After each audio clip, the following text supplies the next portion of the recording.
Galera, a gente vai falar sobre repetição, sobre as estruturas de repetição. Para resolver alguns problemas, em alguns casos, a gente vai precisar que um trecho de código que a gente escreveu seja executado mais do que uma vez. Pode ser 2 vezes, 3 vezes, 4 vezes. A gente pode precisar também ler vários valores.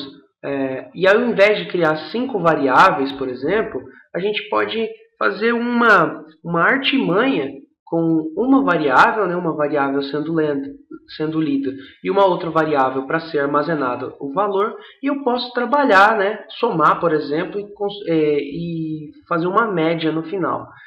Então, para a gente repetir esse trecho de código, um determinado trecho de código, a gente tem algumas outras formas. Mais para frente a gente vai falar de uma outra estrutura de repetição, mas eu vou apresentar para vocês agora o for, que é o nosso para quem já fez algoritmos aí. O for é a seguinte sintaxe, a gente tem a seguinte regra. A gente tem o for e ele é igualzinho o nosso if, em que se ele ocupar somente uma linha, não preciso abrir a chave. Se ele for ocupar mais do que uma linha, aí eu preciso abrir e fechar a chave. Tudo bem?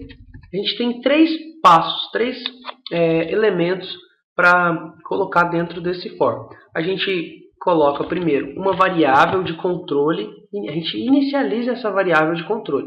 Por exemplo, o nosso x. Vamos fazer o x começar com 1. E aí a gente tem uma condição de parada. Essa condição de parada é o momento em que eu tenho que sair dessa repetição e pular para a linha logo abaixo, nesse caso aqui a linha número 20.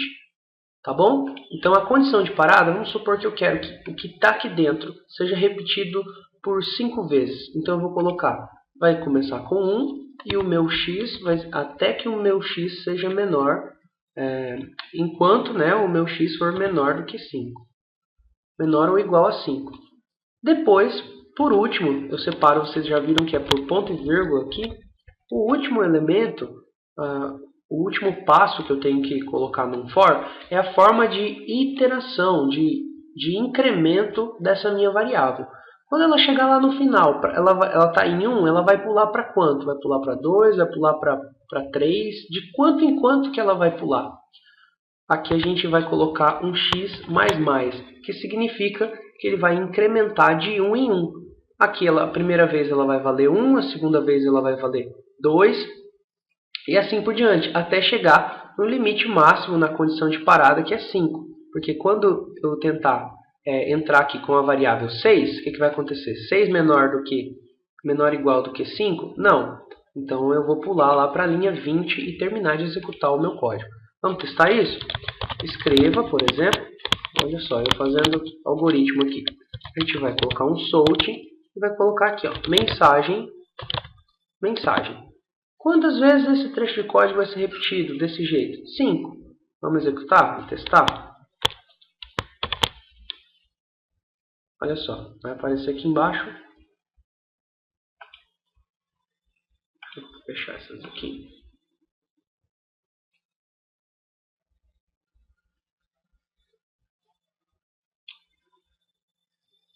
Tá, vou um pouquinho aqui e já ele volta. X igual a 1, x menor ou igual a 5, x++. Shift F6. Olha lá. Mensagem. 5 vezes. Legal, né? Lembrando que eu posso personalizar essa nossa mensagem. Não só a mensagem, mas utilizar dessa variável de controle x a cada interação desse meu laço, dessa repetição. Por exemplo, se eu colocar um mais aqui, concatenar a própria variável x e executar de novo, ele vai aparecer assim, mensagem 1, mensagem 2, mensagem 3, mensagem 4, mensagem 5. Bacana, né? O que dá para a gente fazer com isso? Dá para a gente fazer uma leitura de uma variável e ela interagir com essa outra variável x aqui. Por exemplo, vamos simular uma tabuada. Feito, vamos simular essa tabuada. Vamos criar a variável int, vou colocar num, que a pessoa vai digitar. Vou declarar o meu scanner. Vou colocar aqui o meu scanner. Vamos lá, leitor igual new scanner system.in.vírgula. Agora eu vou ler essa minha variável. Vou colocar aqui num vai ser igual ao leitor. Ela é do tipo inteiro, então vai ser next int. E agora eu vou fazer assim, ó. Uma tabuada, ela vai do 1 ao 10, né? Vou colocar aqui que ele vai do 1 ao 10. Aqui agora a gente pode personalizar. Vamos colocar uma mensagem aqui, né? Antes de fazer a leitura. Vou colocar digite a tabuada desejada. Tá bom? Aí aqui eu vou fazer o seguinte. Eu quero que seja exibido o número que a pessoa digitou. Não é assim? A tabuada do 5 é 5 vezes 1, 5 vezes 2, 5, até os 5 vezes 10. Eu vou colocar então o número que a pessoa digitou, esse 1. Aí eu vou concatenar com um caractere para aparecer assim, 5 vezes a minha variável de controle, que é o x, nesse momento aqui. Isso aqui não é uma expressão ainda, ele não vai calcular o valor para mim. Vamos executar para vocês vão ver. Executei. Informe, ó, digite a tabuada, né? Tabuado, depois eu mudo lá, tabuada desejada. Sim. Olha lá, 5 vezes 1 é só a grafia do que eu quero que seja exibido. Depois eu concateno aqui o resultado mesmo. Vou colocar primeiro um igual, vamos pôr um igual, uma string dentro de um caractere, um outro mais. E aqui entre parênteses eu posso colocar o meu num vezes x. Lembrando que tem que ser entre parênteses, porque senão ele se confunde, vai tratar eles como se fossem strings. Olha que legal. Agora aqui a gente tem um exemplo de tabuada. Então a tabuada do 5, 5 vezes 1, 5 vezes 2, 5 vezes 3, até os 5 vezes 10. Bacana, né? Essa é uma utilização para a nossa estrutura de repetição. Uma outra forma é a gente pode somar variáveis e economizar essas variáveis utilizando essa estrutura de repetição for. Por exemplo, vamos supor que a pessoa vai fazer 5 avaliações. Vamos colocar aqui, vamos mudar esse exercício. Vou colocar, que vai ser dou, né? Dou nota e a média.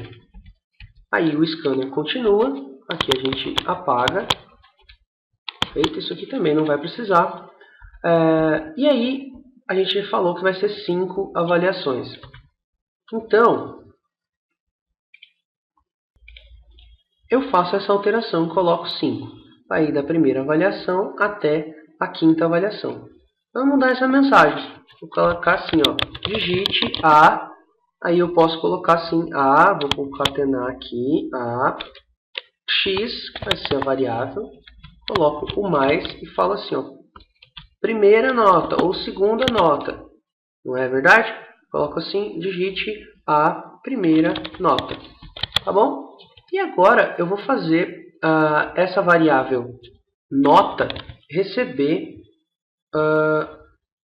o valor que for digitado pelo usuário. Leitor.nextDow.